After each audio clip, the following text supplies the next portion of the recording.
permis encore, m'a donné la force encore de venir célébrer le Gamou ici sur la terre de mes ancêtres, à côté de mon grand-père, mon guide, mon référent, Cheikh Ahmed Tidiane Seck.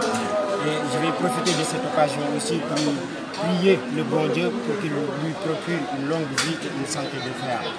Comme vous le savez, le thème de ce Gamou aujourd'hui, c'est comme vous le savez aujourd'hui, Serigne Baye Diop Seck a porté la voix du Khalif.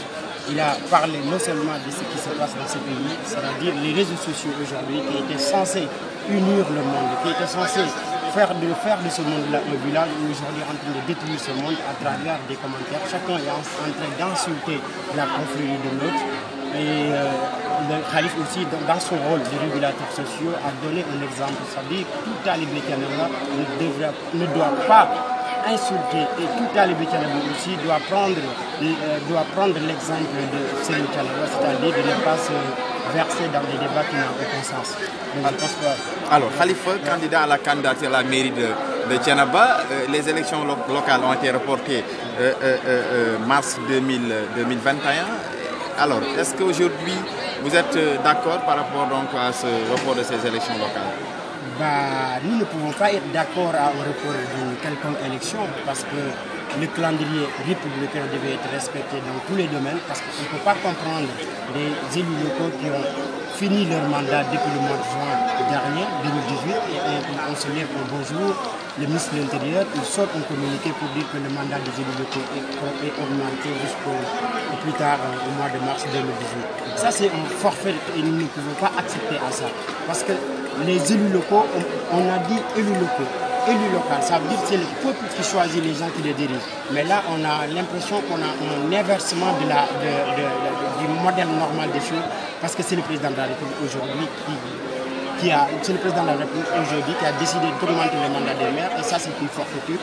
Et je pense que vous avez entendu la déclaration de l'opposition qui est totalement contre ce qui s'est passé, et que je pense qu'on va continuer à se battre pour que ces élections-là puissent tenir, même si ça va être compliqué, parce qu'on sait très bien que si on doit aller à des élections, on devait d'abord faire une révision exceptionnelle des listes électorales, ce qui n'est pas le cas.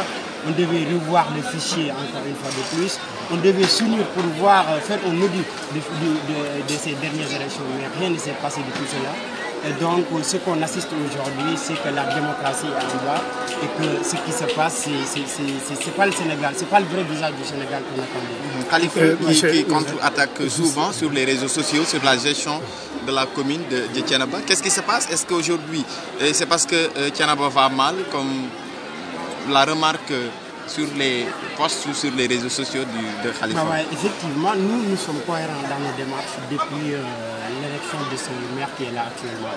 Parce que je pense que Thiénaba, il fait partie des premières collectivités locales du Sénégal, depuis le découpage administratif de 1962. Et vous pouvez l'observer, même vous journalistes, aucune réalisation n'a été faite. Si on parle de poste de gendarmerie aujourd'hui à Thiénaba, après plus d'une cinquantaine d'années de communauté rurale, aujourd'hui une maire, on parle de réalisation de postes de santé, ça veut dire que rien n'a été fait au début.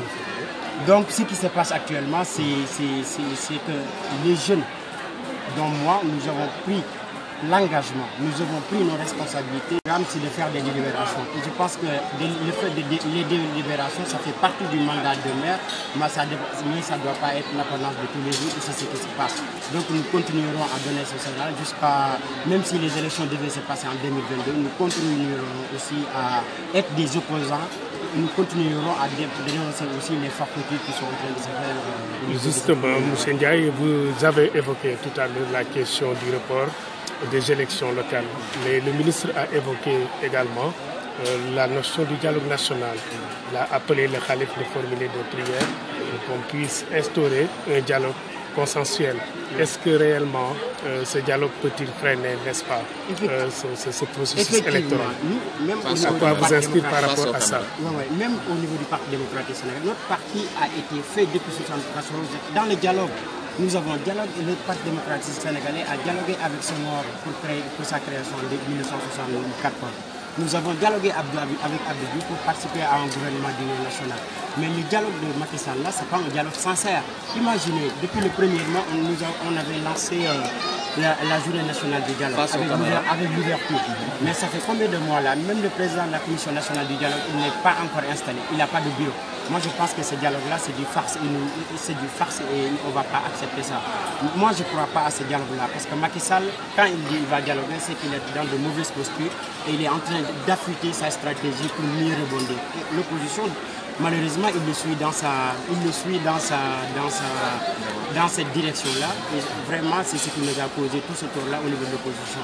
Mais moi, je ne crois pas à ce dialogue-là. Je pense que c'est de la tricherie et qu'on risque de continuer comme ça jusqu'à 2024. Voilà, Tchi Wolof, président.